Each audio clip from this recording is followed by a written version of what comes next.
Everyone in the United States knew exactly what the milkman delivered, or so they thought. What most people don't realize is that the milkman also had some extra services that weren't listed on any official dairy menu. But what exactly did it mean when someone ordered extra cream? Every morning between 1940 and 1970, something magical happened. Before your alarm clock even thought about buzzing, before the newspaper hit the porch, there was this sound. Glass bottles clinking together like a gentle percussion section announcing the start of another day. I still remember those glass bottles clinking at dawn better than any alarm clock. The milkman wasn't just some guy dropping off dairy and disappearing into the morning mist. He was America's most reliable man. Rain or shine, snow or blazing heat, he showed up. Picture this job for a second. You're up at 3 a.m. loading your truck with hundreds of glass bottles, each one perfectly chilled, each one destined for a specific house where people are counting on you. No GPS back then, just a mental map of every street, every porch, every family's weekly order burned into your brain. These guys were built different. They'd carry those heavy metal crates up 3 flights of stairs without breaking a sweat. They knew which dogs were friendly and which ones required strategic cookie bribes. They could navigate icy sidewalks in the dead of winter while balancing a full load of glass bottles like some kind of dairy-powered acrobat. The milkman became woven into the fabric of daily life. Part delivery service, part morning ritual, part unofficial neighborhood watch. He'd arrive at Mrs. Johnson's house at 6:15 sharp because she liked her milk ice cold for breakfast. At the Millers, he'd wait an extra minute because their dog always wanted to say hello. If gossip was cream, he had it in extra thick. But the real magic wasn't just in what he delivered, it was in how he became part of everyone's morning routine. And speaking of what he delivered, well, that's where things get really interesting. Here's what nobody tells you about the milkman. He wasn't just the milk guy. By the 1950s, over 30% of milkmen were running mobile grocery stores on wheels. Eggs? Check. Butter? Absolutely. Fresh bread? You bet. Some even carried cottage cheese, cream, and whatever else the local dairy could produce. This was convenient shopping decades before 7-Eleven existed. The smart milkman figured this out early. Why make one trip for milk when you could solve 3 problems at once? Mrs. Henderson needed eggs for Sunday breakfast. Mr. Garcia always ran out of butter by Thursday. The Kowalski family went through bread like it was going out of style. Well, these guys started keeping notes. Not just 2 quarts of milk for the Johnsons, but detailed customer profiles. They knew who baked on Wednesdays, who hosted bridge club on Fridays, who had relatives visiting and needed extra everything. Better customer service than most businesses today, honestly. Then there's the economics of it all. A regular milkman might earn decent money. But the guy who could deliver your entire breakfast shopping list, he was making bank. Some routes became so profitable that milkmen would buy them from retiring drivers like they were small businesses. The really clever ones started taking special orders. Can you grab some of that fancy jam from the dairy? Before you knew it, they were running custom grocery services for their regular customers. Basically, your fridge on wheels, minus the cold air and the weird smell from the veggie drawer. But here's the thing about having access to everyone's kitchen needs and showing up at the same time every morning.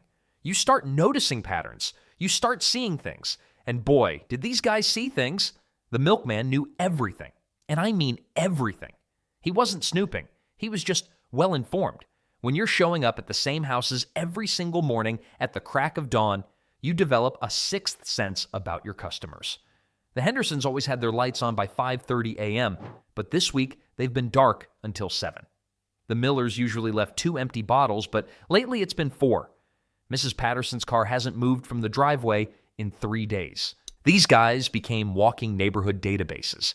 They knew who was having money troubles based on payment patterns, who just had a baby because suddenly they needed extra milk, who was probably getting divorced because the orders kept changing and there were hushed conversations through screen doors.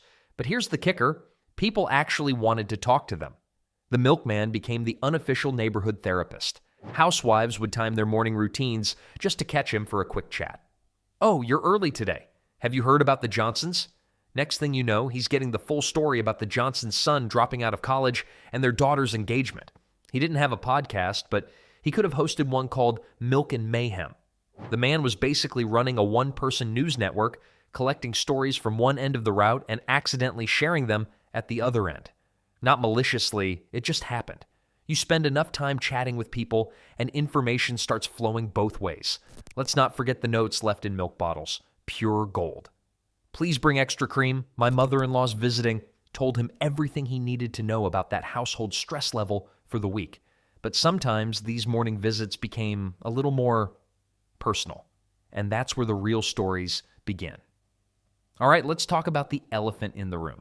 The jokes, the winks, the rumors that followed Milkman around like shadows. You know the ones. The classic setup goes like this. Husband leaves for work at 7 a.m., Milkman shows up at 7:15, wife answers the door in her robe. Cue the comedy writers and the raised eyebrows. But here's the thing. These rumors didn't just appear out of thin air. Back in those days, the setup was perfect for gossip. Most men worked traditional 9-to-5 jobs, leaving the house early and coming home late. Women stayed home, managing the household and raising kids. The milkman? He was one of the few men who regularly interacted with housewives during the day. Makes sense, right? Well, human nature being what it is, some of these professional relationships got a little too friendly. The milkman was often young, charming, and had a steady job. He showed up consistently, knew everyone's routines, and was genuinely interested in people's lives. For some lonely housewives, he became more than just the dairy guy. Then there's the timing factor. Early morning deliveries meant catching people when they were still waking up, maybe not fully dressed, definitely not fully caffeinated. Conversations happened at doorsteps, sometimes inside kitchens over coffee. The more comfortable people got with their milkman, the more comfortable they got. Let's just say some family photos had more Earl than expected. The paternity jokes weren't entirely without merit. There were whispered stories in every neighborhood about kids who looked suspiciously like the local milkman rather than dear old dad. Were most of these just small-town gossip? Probably, but not all of them. And those milk bottle notes? Well, when a housewife left a message saying, "Please bring extra cream," the milkman knew exactly what to bring for his next visit. The double meanings practically wrote themselves. And the weird part is, everyone kind of knew, but nobody talked about it openly. The milkman was too important to the community's daily routine. He was trusted with house keys, knew everyone's schedules, and had become part of the family infrastructure. Rocking that boat meant disrupting everyone's morning routine. But here's what's really interesting. This whole reputation actually speaks to something deeper. These guys weren't just delivery men. They were confidants, friends, sometimes more than friends. The level of trust and familiarity they built with their customers was unprecedented in the service industry. However, all good things must come to an end, and the milkman's reign was about to face its biggest challenge yet. Where'd he go? 3 things killed the milkman: supermarkets, bigger refrigerators, and the death of the front porch. The supermarket revolution hit in the 1960s like a freight train. Suddenly, families could buy a week's worth of groceries in one trip. Why wait for daily deliveries when you could stock up on everything at once? The convenience that made milkmen special became their biggest weakness. People wanted choice. Dozens of milk brands, not just one. Different fat percentages, chocolate milk, flavored options. The grocery store had it all. Then there's the refrigerator, game changer. Early refrigerators were tiny. You needed fresh milk every day because you couldn't store much. But by the 1970s, every kitchen had these massive fridges with huge freezer compartments. Families could buy gallons of milk and store them for weeks. The daily delivery model just didn't make sense anymore. But here's what really killed the milkman industry: suburban sprawl. New neighborhoods didn't have front porches. They had attached garages and side doors. The whole milk delivery system was built around front porches where bottles could sit safely until people woke up. These new housing developments made milk theft easier and delivery routes longer. Let's not forget the economics. As gas prices rose and labor costs increased, home delivery became expensive. The dairy companies realized they could make more money selling wholesale to supermarkets than maintaining hundreds of individual delivery routes. Slowly, the milkman faded away like a 2% ghost. One day he was there, the next day he wasn't. Most people didn't even notice until they realized they missed him. Now our groceries show up in cardboard boxes dropped by a guy who sprints like he's avoiding a lawsuit. And don't even try leaving a Christmas tip. He's already in the next zip code. But what exactly did we lose when the milkman disappeared? Well, that's where things get emotional. We didn't just lose a delivery service. We lost connection. The milkman was the last person who knew your name, your schedule, and how you liked your coffee. He'd notice if you seemed off and ask if everything was okay. When Mrs. Patterson's husband died, her milkman was the one who quietly started bringing smaller portions without making her ask. That's not customer service. That's humanity. There was comfort in routine. Every morning, same time, same friendly face. It created a rhythm to life that we don't have anymore. Now we order groceries online and hope the right person delivers them to the right address. You can't exactly ask your Amazon guy how his kids are doing. But here's what's really wild. We're trying to recreate this. Subscription boxes, meal kits, local delivery services, everyone's chasing that milkman model again. The personal touch, the regular schedule, the relationship with your delivery person, we just package it differently and charge 3 times more. The milkman represented something bigger than dairy delivery.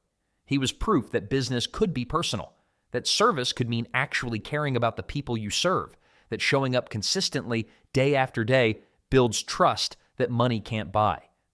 Well, the milkman might be gone, but his spirit lives on in ways you'd never expect. And let's be honest, he probably left a few other things behind too, if you know what I mean. If you enjoyed the video, make sure to subscribe and give the video a thumbs up. And please let me know in the comments how similar you looked to the milkman.